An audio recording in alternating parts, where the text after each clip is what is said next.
ഒരു പ്രായം ചെന്ന മുത്തശ്ശിക്ക് 2 പാത്രങ്ങളുണ്ടായിരുന്നു. ഈ മുത്തശ്ശി എല്ലാ ദിവസവും 2 പാത്രങ്ങളും എടുത്ത് ദൂരെയുള്ള ഒരു കിണറ്റിൽ നിന്ന് വെള്ളം കോരാൻ പോകും. 1.5 പാത്രം വെള്ളമേ വീട്ടിലെത്തൂ. കാരണം അരപ്പാത്രം വെള്ളം ഓട്ടയുള്ള പാത്രത്തിൽ നിന്ന് ചോർന്നു പോകും. ഓട്ടയുള്ള പാത്രത്തിനെ എല്ലാ ദിവസവും കളിയാക്കും. എടാ, നിന്നെ കൊണ്ട് എന്തിനു കൊള്ളാം? നീ കാരണം ആ പാവം മുത്തശ്ശിക്ക് അരപ്പാത്രം വെള്ളമല്ലേ വീട്ടിലെത്തിക്കാൻ സാധിക്കുന്നു. ഇതെല്ലാ ദിവസവും കേട്ട് ഓട്ടയുള്ള പാത്രത്തിന് സങ്കടമായി. മുത്തശ്ശി, ഇനി എനിക്ക് ജീവിക്കണം, എന്നെ അങ്ങ് കളഞ്ഞേക്ക്. ഞാൻ കാരണം അമ്മച്ചിക്ക് അരപ്പാത്രം വെള്ളമല്ലേ വീട്ടിലെത്തിക്കാൻ സാധിക്കുന്നുള്ളൂ, ബാക്കി വഴിയിൽ ചോർന്നു പോവുകയല്ലേ. പുഞ്ചിരിച്ചുകൊണ്ട് മുത്തശ്ശി ആ പാത്രത്തിനോട് പറഞ്ഞു, മോനെ, നീ കണ്ടോ, എന്നും നീ വരുന്ന പാതയോരങ്ങളിലെ ചെടികളിൽ മാത്രമേ പൂക്കൾ വിടർന്നിട്ടുള്ളൂ.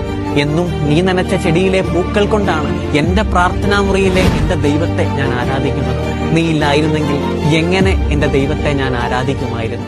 ആരിലെയും ഏതിലെയും നന്മ കാണാനുള്ളൊരു മനസ്സ് നമുക്കുണ്ടാവണം. എല്ലാവർക്കും നന്മയുണ്ട്. നന്മയില്ലാത്ത ഏത് മനുഷ്യരാണുള്ളത്? നമ്മുടെ അപ്പനോടും അമ്മയോടും ഭർത്താവിനോടും ഭാര്യയോടും മക്കളോടുമൊക്കെ അവരുടെ കുറവുകൾ മാത്രം പറയാതെ അവരിലെ നന്മ കൂടി പറയുവാനായിട്ട് സാധിക്കട്ടെ. ദൈവത്തിന്റെ വചനം പറയുന്നു, നന്മ ചെയ്യുന്നതിൽ നമുക്ക് മടുപ്പ് തോന്നാതിരിക്കട്ടെ.